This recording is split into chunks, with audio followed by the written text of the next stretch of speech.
Eccolo il nuovo sbarramento sul canale Brian.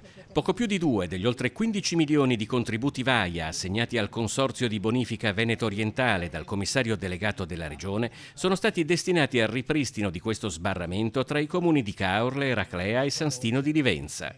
L'obiettivo è migliorare la resilienza dell'area ai cambiamenti climatici e contrastare la risalita sempre più invasiva del cuneo salino. Sono state modificate le paratoie in acciaio praticamente per garantire una difesa a mare molto importante.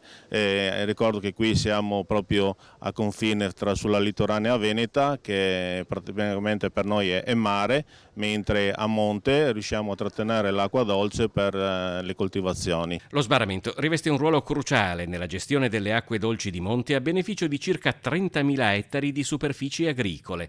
Durante l'emergenza siccità del 2022, inoltre, la struttura aveva garantito l'approvvigionamento di acqua potabile delle località costiere. L'infrastruttura sul Brian si inserisce in un quadro molto ampio di adattamento climatico dell'area, che prevede l'innalzamento delle arginature a mare e nuove opere di regolazione idraulica lungo la litoranea veneta.